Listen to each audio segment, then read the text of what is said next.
प्रिय बंधुओं, गुरुदेव सारथी जी की जीवनी का 42वां भाग प्रस्तुत है। सागर की कहानी भाग 42। सफरनामा में सारथी जी लिखते हैं, मैं जीवन की उस शैली का आदमी बन गया जो समाज में अर्थ अनर्थ, पीड़ा, वेदना, शोषण, विकार देखकर तुरंत कोई प्रतिक्रिया नहीं करते, बल्कि उसे विचार देते हैं, उसका परिमार्जन करते हैं, मंथन करके उसके मूल तक पहुंचकर कारण जानकर कारण को अभिव्यक्ति का रूप देते हैं। वह रूप प्रतीकात्मक बनता है जो क्षणिक या सामयिक न होकर सर्वकालिक या काल रहित हो जाता है। मेरे उपन्यास और कहानियां जानबूझकर नहीं, सहज स्वभाव, चिंतन, अध्ययन तथा ध्यान के कारण सांकेतिक अथवा प्रतीकात्मक लिखे गए हैं, जिन्हें पढ़ने समझने के लिए पाठक को अपना अध्ययन स्तर ऊपर उठाना पड़ता है। सारथी जी के सारे लेखन में नारी का कहीं स्थान नहीं। यह पूछने पर कि उन्होंने नारी को कहीं भूमिका नहीं दी, उनका कहना था, सबकी बात नहीं, परंतु कुछ अपरिपक्व लोगों ने नारी का इश्तिहार की तरह इस्तेमाल किया, किसी अन्य ने उसे आकर्षण के लिए इस्तेमाल किया, परंतु उनका निजी विचार है कि सृष्टि में नारी ही ऐसा जीव है जो अपने आप में संपन्न एवं संपूर्ण है। उसके भीतर मर्द एवं औरत दोनों की शक्तियां हैं। नारी का कोई जेंडर नहीं, नारी महाशक्ति है, इसलिए उस पर कलम उठाना आसान नहीं। ये बहुत कठिन है कि नारी पर कलम उठाकर उसे सा उद्देश्य पेश कर दिया जाए।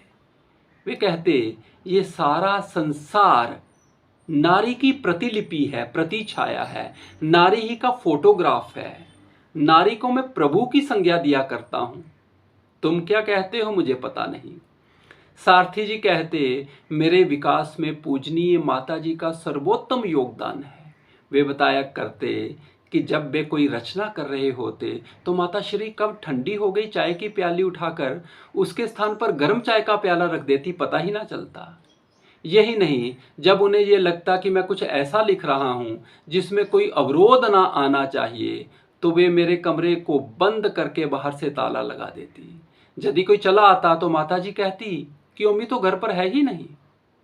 वे कहा करते, माँ सहनशीलता, संतोष और धैर्य का महान अवतार है, सहिष्णुता की प्रतिमूर्ति है, और सबसे महत्वपूर्ण बात यह है कि संसार भर में माँ ही का एक ऐसा संबंध है जिसमें किसी प्रकार की तुलना की गुंजाइश ही नहीं है। माँ के जीवन में कोई भी क्षण ऐसा नहीं आता जब वह किसी भी प्रकार से तुलनात्मक होकर संतान को देखे, व्यवहार करे अथवा समर्पित होने में कोई भेदभाव रखे। अज्ञात ललित निबंध संग्रह में सारथी जी लिखते हैं, तुमने सुना होगा, एक लड़का माँ का कलेजा लेकर भागते हुए गिर पड़ा तो कलेजे में से आवाज आई कि बेटा कहीं चोट तो नहीं आई। अरे मूर्ख, कलेजा कभी बात कर सकता है क्या? जिगर कभी बोल सकता है क्या? यह तो कोई कहावत या परियों की या अलिफ लैला की कहानियों सी लगती है। सत्य कुछ और ही है। सच ये है, किसी ने ये बात सुनाकर तुम्हारे मुंह पर थप्पड़ दे मारा है। और सच तो और आगे भी है, थोड़ा कड़वा है। तुम अपनी माँ के मलमूत्र के बने हो, और यदि अस्वीकार हो तो कोई पीर, पैगंबर, अवतार, भगवान और ऋषि मुनि, संत, आचार्य, लेखक, नाटककार, नर्तक बिना माँ के पैदा होकर दिखाए। ये जो तुम स्कूलों को जाती बालिकाएं देखते हो, सुंदर सुंदर फ्राक और वस्त्र और दुपट्टे और सुंदर सुंदर चेहरे और सौंदर्य समेटे, वास्तव में ये सब तुम्हारी माताएं ही हैं। ये सभी माताएं ही हैं। मेरी बहन, तुम्हारी बेटी, पुत्री, पोत्री, मौसी, भतीजी, ये सब मात्र माँ ही बनने और मुझे और तुझे जन्म देने ही के लिए आई हैं। ये जो सामने एक बच्ची नर्सरी और किंडर गार्डन की ओर जा रही है और जिसका बैग गली के फर्श पर घिसटता जा रहा है, यही समय आने पर रामानंद गिरी, सारथी, जगदीश जी, नरसिम्हा और कुंजी रमन नायर और दीप को जन्म देगी। स्त्री की, नारी की, लड़की की, पुत्री की एक ही धारणा है, माँ की, समस्त संसार को जन्म देने की, सृजन करने की, इस सृष्टि को सृष्टि देने की। तुम्हें आश्चर्य तो होगा, परंतु ये लड़कियां, ये बच्चियां ना हो तो तुम किसी भी प्रकार के संसार की, सृष्टि की, मैं और तुम की और वह की कल्पना भी नहीं कर सकते। अपने प्रथम कहानी संग्रह उम्रे की एक कहानी बड़ी माँ का ये अंश माँ के संबंध में सारथी जी की सोच को अभिव्यक्त करता है।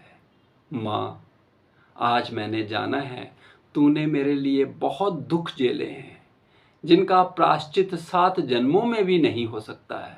तू तो मेरी माँ है, लेकिन एक माँ तुझसे बड़ी है। ये सभी चलते फिरते शरीर उसकी ही देन है। उसने बहुत संकट झेले हैं हम सब के लिए।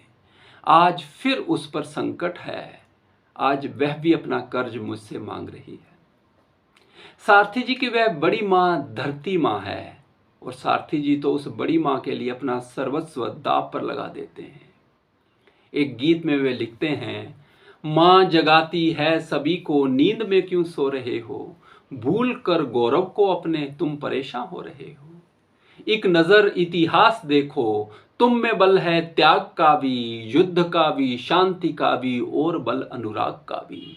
हित अहित को समझ कर मात्र शंका ढो रहे हो, भूल कर गौरव को अपने तुम परेशान हो रहे हो। भीम की है तुम में शक्ति, राम का है धैर्य तुम में, पार्थ से रण में धनी हो, कृष्ण का है शौर्य तुम में, छोड़कर अपने गुणों को तुम तो कायर हो रहे हो। भूल कर गौरव को अपने तुम परेशान हो रहे हो। त्याग दो अभिशप्त जीवन, घर संभालो, घर बचा लो। आज घर के बेदियों से रो रही माँ को बचा लो। तुम शिवा, राणा, भगत सिंह, वीर सावरकर रहे हो। भूल कर गौरव को अपने तुम परेशान हो रहे हो। नमस्कार।